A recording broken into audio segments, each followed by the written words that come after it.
I'm Hazel. It's Saturday today, which makes it time to sit down and catch up on the WoW news of the week, what I have been up to, and answer some of your questions. This week, Blizzard released their Q&A video after BlizzCon, and the biggest thing that I was excited about from it was they revealed that in the War Within, Mythic Plus portals, the ones that you get for timing plus 20 keys, are going to become account-wide. It was not abundantly clear to me in the wording that they used whether or not that change would be retroactive. It seems like it was something that was fairly new to them as well. However, on this point, I am choosing to have hope. As a chronic main switcher, that is fantastic news. I have Mythic Plus portals across 2 characters, neither of which are the main that I'm going to play for Season 3. So that's another thing that I can add to the list of things that I'm really excited about for the War Within, that I'm almost a little bit bummed I can't have right now because I have no patience. Speaking of things that I can have right now, patch 10.2 has come out. The patch is live, the season is not, so the raid and dungeons and whatnot are going to be coming next week, starting on the 14th.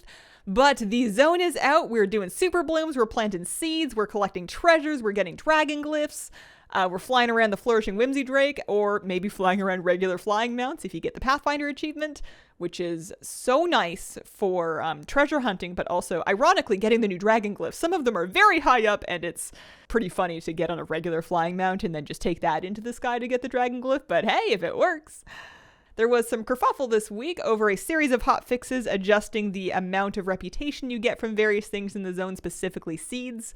The vibe that I am personally, just me, feeling about the Dream Wardens rep at this point, as somebody that's renowned like 7 because I didn't super grind it when it was super good, is that I am glad that there's nothing that's super crazy from that rep that makes me personally feel like I really need to know life it. The main things you're getting is if you finish the whole rep, there's an enchanted worm's crest for 1 piece of quite good crafted gear.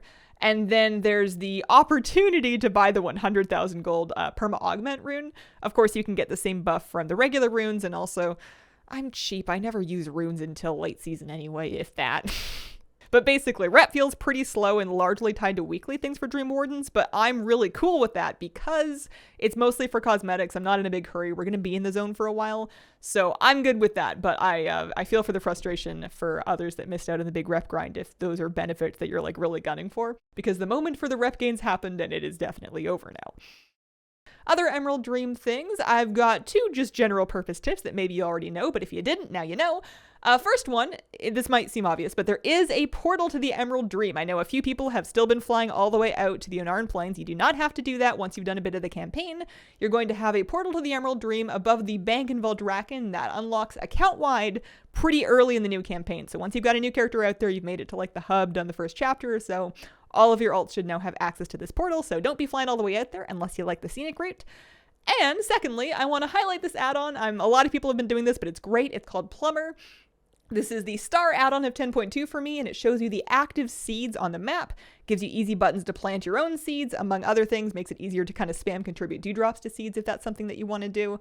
If you are farming a lot of seeds in the Emerald Dream, then Plumber is a wonderful add-on to have.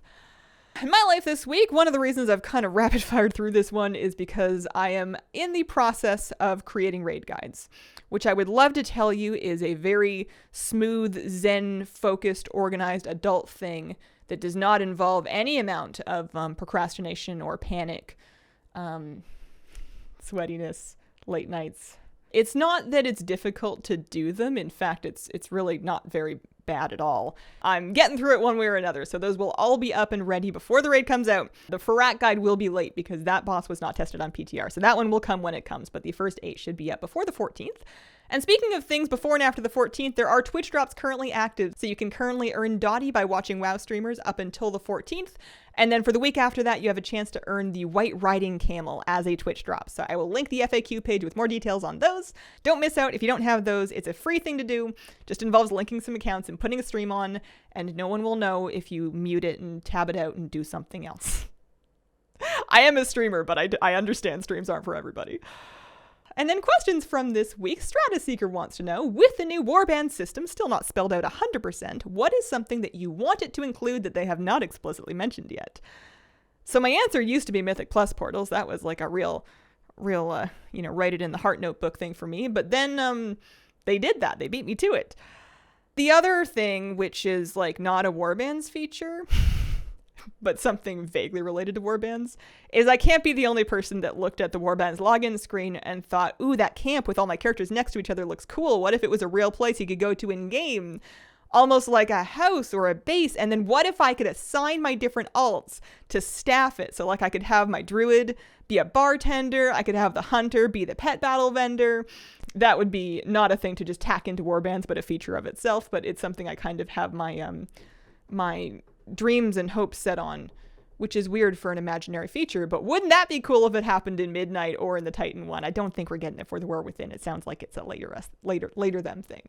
And then Ayase Masaki wants to know two things. First of all, are you against delves? And secondly, do you think they will give more than LFR, personally hoping for normal or higher, as LFR gear isn't a massive win?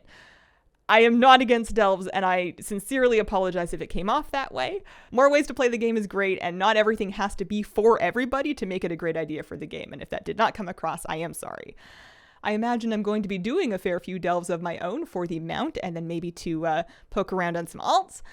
It's hard to be like super excited about it yet for me at this point. I think just because I haven't played it, so I don't fully understand how it's going to work. I have a tendency to not like things that I don't understand yet. Delves initially just sounded a bit like Sniff and Seeks, but with more progression. And I think the puzzles in Sniff and Seeks weren't my favorite thing, so maybe that's where some of that lack of enthusiasm comes from. I do think that in terms of rewards, I don't know this for sure, but I think that they're going to be a content pillar. It certainly sounded like they're going to be set on an equivalent thing to Raids and Mythic Plus, with progression that you can do to get like equivalent gear. So I am hopeful that you will be able to get better gear than just like LFR gear out of it, because we already kind of have World Quest to fill that gap of like outdoor single player stuff that's giving that like explorer and adventure gear. So I think it's great that we'll have delves as another option that can kind of push you higher up while having a more flexible, smaller group size, all the way down to 1 if you want. And then user W8 wants to know, in terms of talking about War Within not having a big blockbuster feature, which now that I'm hearing more about warbands, I feel like warbands is kind of the thing. But what was the big blockbuster feature for you for the previous expansions? So this is probably going to vary based on different people, like what features they felt were expansion defining and that were like exciting for the expansions. For me, I won't do all of them, but going back a few, I would say for Dragonflight, it was dragon riding, and then the profession overhaul was massive for me. I loved that. Going through and getting specialization knowledge and doing like all the Tuskar fishing stuff, getting all my profession equipment and seeing like my herb basket on my back, like all of that was incredible, and that's a very Dragonflight thing in my head. For Shadowlands, we had Covenants and Renowns, which I know are not popular, but the idea that you could kind of choose your faction and get this reputation and get rewards frequently as opposed to just like once or twice in a rep grind was kind of awesome. And then Torghast, I know, again, not a popular feature in retrospect, but I loved having a roguelite in WoW. I thought it was incredible. I played a ton of it. I did not like it at first when they like made us do it to get our legendary currency, but later on when I was running it for cosmetics, I had a blast in Torghast, and I feel like that was a very Shadowlands feature. BFA had allied races. That was the one for me, and it doesn't sound like much compared to something like dragon riding, but BFA had 10 different playable races that was added, which was huge. And some of them were kind of recolors like Dark Iron Dwarves, but some of them were like Volpera and Kultirans and like these really incredible unique races. And as an alcoholic that loves excuses to make new alts, that was wild. And then in Legion, they added like Mythic Plus and World Quest and stuff. So there definitely have been big features, and I think that War Within is going to have them too. I think that I was just having a tough time getting hyped for them from BlizzCon. But the more I hear about warbands, the more stoked for them I get. And that's what I got for this week. I appreciate you guys. If you have any questions for a news video, please leave it in the comments and include the word question to help me find it. Stop by a stream sometime if you like, and have a wonderful, wonderful day.